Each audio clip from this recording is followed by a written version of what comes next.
During a family barbecue, she joked loud enough for everyone, "If we ever get married, he'll be lucky if I don't cheat." I stayed quiet, but when my uncle pulled me aside later that night, his advice changed everything.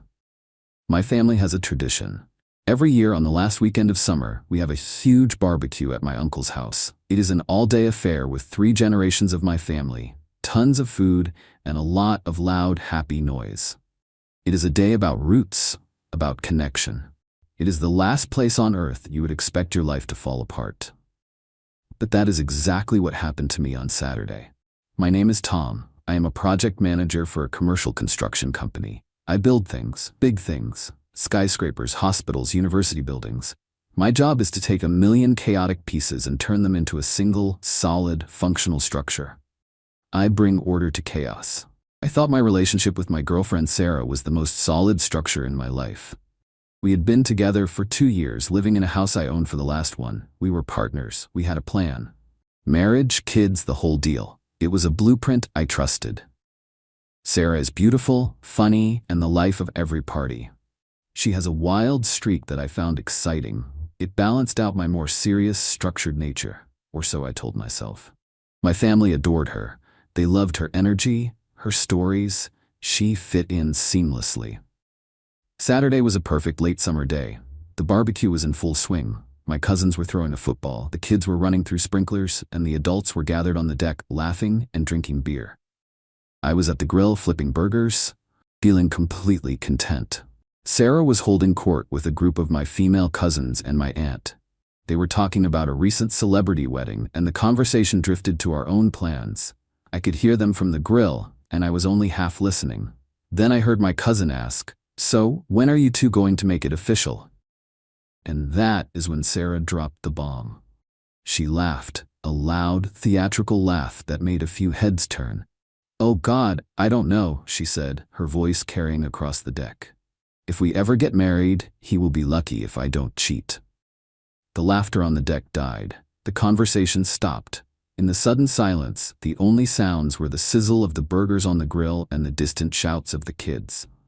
I did not turn around. I just stood there, spatula in my hand, staring at the grill marks on a piece of meat. She tried to play it off as a joke. "I am kidding," she said, laughing again, but this time it sounded forced and brittle. Mostly. A few people gave a weak, uncomfortable laugh. The conversation slowly, awkwardly started up again, but the mood was broken. The perfect summer day now had a dark cloud hanging over it. I stayed quiet. I did not look at her. I did not say a word. I just kept grilling, my movements calm and methodical. Inside, a storm was raging. It was not just the disrespect, it was the public nature of it. She had not just insulted me, she had announced to my entire family that our relationship was a joke to her. That my commitment was something she considered optional. I served the food. I sat with my family. I talked and laughed and pretended that I had not just heard the woman I loved detonate the foundation of our life. Sarah kept shooting me little looks, trying to gauge my reaction. I gave her nothing. I was a blank wall. Later that night, as the party was winding down and people were starting to leave, my Uncle Frank pulled me aside. Frank is my dad's older brother. He is a retired cop, a man who has seen the best and worst of people. He does not say much, but when he does, you listen. He led me over to the edge of the yard, away from the tiki torches and the lingering guests. He looked me in the eye, and his face was serious. "I heard what she said," he said, his voice a low rumble. I just nodded. "You are a good kid, Tom," he continued. "You are solid. You build things to last. That woman, she is not built the same way. She is all flash, no foundation." He paused, looking back at the party where Sarah was now laughing with my aunt, as if nothing had happened. "You are angry," he said. It was not a question. You want to go home and have it out with her. You want to yell and scream and maybe even break up with her tonight. He was right. That was exactly what I wanted to do. "Don't," he said, his voice firm. "That is what she expects. That is the game she wants to play. A big, dramatic fight where she can cry and apologize and call it a stupid joke, and you will forgive her because you love her. And then she will know she can get away with it. She will know she can disrespect you. And the only consequence is a little bit of drama." He put a hand on my shoulder. "A woman who jokes about cheating is not joking. She is sending up a trial balloon. She is testing your boundaries. She is telling you exactly who she is. The biggest mistake you can make is not believing her." "So what do I do?" I asked. His advice was simple, but it changed everything. "You do nothing," he said. "You go home. You act like everything is fine. You let her think she got away with it. You let her get comfortable. And while she is comfortable, you get smart. You find out if that trial balloon she sent up is the only one, or if there is a whole fleet of them you don't know about. Don't get emotional. Get information. People like that. They don't fear anger. They fear exposure. You want to end it? Fine. But don't end it on her terms. End it on yours. Make sure when you walk away, she understands exactly what she lost and why." I looked at my uncle and I understood. He was not telling me to be a wimp. He was telling me to be a strategist. He was giving me a new blueprint. The old one, the one with marriage and kids, was gone. The new one was for a demolition. A quiet, careful, and complete demolition. I went back to the party, smiled at my girlfriend, and started planning. Update 1. It has been 1 week since the barbecue. 1 week of playing the part of the forgiving boyfriend, and 1 week of methodical, silent investigation. My Uncle Frank's advice has been my guiding principle. Don't get emotional. Get information. The night of the barbecue, on the drive home, Sarah finally tried to address what had happened. "Are you mad at me?" she asked, her voice small and tentative. I glanced over at her. "About what?" "You know, the joke I made. It was stupid. I was just trying to be funny. My sense of humor is a little dark sometimes." I just shrugged. "It is fine," I said. "I get it." The relief that washed over her face was palpable. She thought she was off the hook. She thought my silence at the party was just me being moody. She had no idea it was me recalculating the entire project. For the next few days, she was the perfect girlfriend. She was affectionate, attentive, and did not make any more jokes. She thought she had pushed a boundary and that I had accepted it. She was comfortable. While she was comfortable, I was working. My first step was to understand the scope of the problem. Was her comment a one-time stupid mistake, or was it a symptom of a deeper issue? I started with her phone. We had an open policy with our devices. We knew each other's passcodes. It was a foundation of trust that she, it turned out, did not deserve. I waited until she was asleep and went through it. I was not looking for a smoking gun. I was looking for patterns. I did not find any explicit texts from other men. She was too smart for that. But I found something more telling. I found a pattern of deletion. Her text threads with certain male friends were suspiciously clean. There were gaps in the conversations, missing days. Her call logs showed calls to these same numbers, but the corresponding texts were gone. A person with nothing to hide does not meticulously scrub their conversations. The most interesting find was a group chat with her 3 best friends. The chat was called the Escape Committee. I scrolled back for months. It was a running commentary on their lives, their relationships, and their plans for the future. And it was a goldmine. They talked about me. A lot. They referred to me as the Warden or Mr. Stable. They talked about my boring life, my predictable schedule. Sarah's posts were the most damning. She complained about feeling trapped. She talked about wanting more excitement. And then I found the conversation from the day before the barbecue. One of her friends had asked if she was really ready to settle down with me. Sarah's reply, "God, no. But the setup is too good to leave right now. He is a great safety net while I figure out what I really want. And what I really want is not a guy who spends his weekends installing a new sprinkler system." Another friend replied, "You've got to be careful. He is not dumb. What if he figures it out?" Sarah's response made my blood run cold. "He will not. He trusts me completely. I could probably cheat on him, and as long as I smiled and told him I loved him, he would believe me. He is just lucky I have not bothered yet." There it was. The joke from the barbecue was not a joke at all. It was a slightly rephrased version of her true feelings. It was a test, just like my uncle said. She was testing the waters, seeing how much disrespect I would tolerate. I took screenshots of the entire conversation. I saved them to a secure cloud account. That was my information. Now I needed a plan for exposure. The opportunity presented itself 2 days later. Sarah came home excited.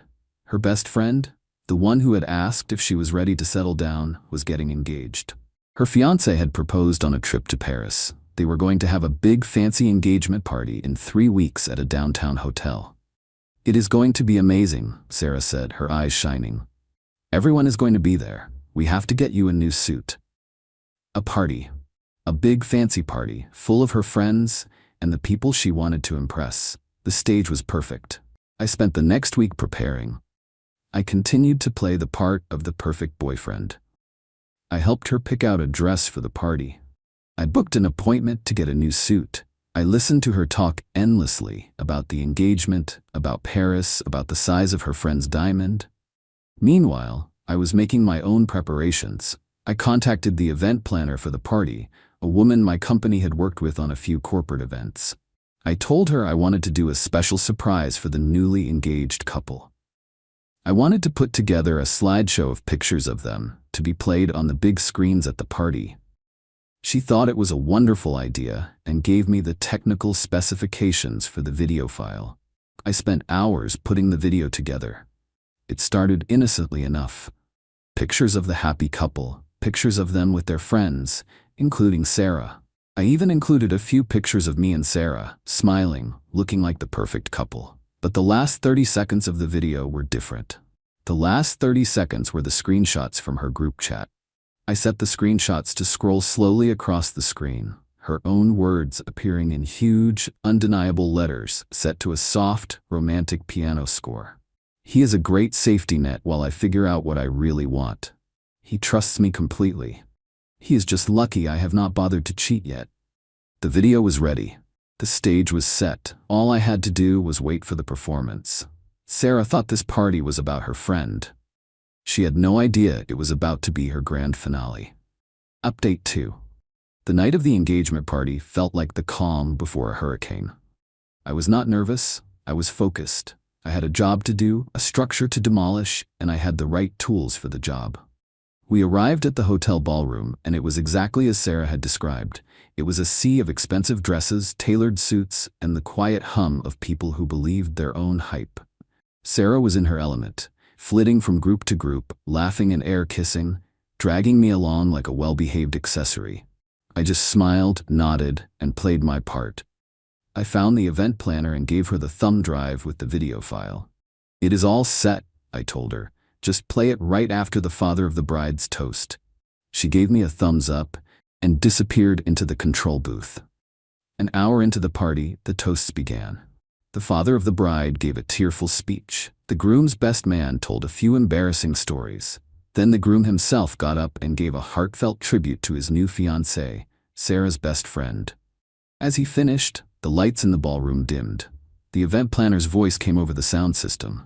"And now, a special surprise from a dear friend, a look back at some happy memories." The romantic piano music started. The slideshow began. I was standing next to Sarah, near the back of the room. She squeezed my arm, a genuine smile on her face. "This is so sweet," she whispered. The first few minutes were perfect. Pictures of the happy couple flashed on the 3 large screens around the room. The guests were all smiling, some dabbing their eyes. Then, the music swelled, and the final 30 seconds began. The first screenshot appeared. Sarah's words, "He is a great safety net while I figure out what I really want." I felt her hand on my arm go rigid. Her smile froze. "What is this?" She hissed, her voice a strangled whisper. The next screenshot appeared. "He trusts me completely." A low murmur started to spread through the room as people read the words on the screen. People were turning, looking from the screens to Sarah, their expressions shifting from happy celebration to confused shock. And then the final screenshot, the one from the barbecue, filled the screens. "He is just lucky I have not bothered to cheat yet." The room went completely silent. The only sound was the soft piano music, which now sounded like a funeral dirge. The video ended. The screens went black. The lights came up, and in that brightly lit, silent ballroom, every single eye was on Sarah. Her face was a mask of pure, horrified disbelief. Her friends, the members of her escape committee, were staring at her, their own faces pale with shock and dawning dread. They had been exposed along with her. I turned to look at her. The beautiful, confident woman I had been with for 2 years was gone. In her place was a stranger, a person stripped bare of all her lies, standing in the wreckage of her own creation. I leaned in close, my voice a quiet whisper that only she could hear.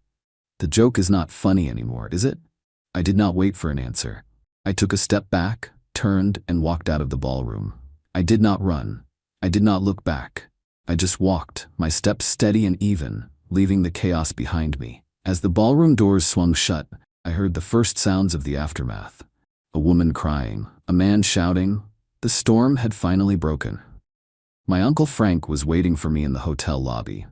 I had called him earlier that day and told him what I was going to do. He just nodded and said, "I will be there." He stood up as I approached. He did not ask how it went, he just looked at me, a small, proud smile on his face. "Let's go get a beer," he said. "You look like a man who just got out of prison."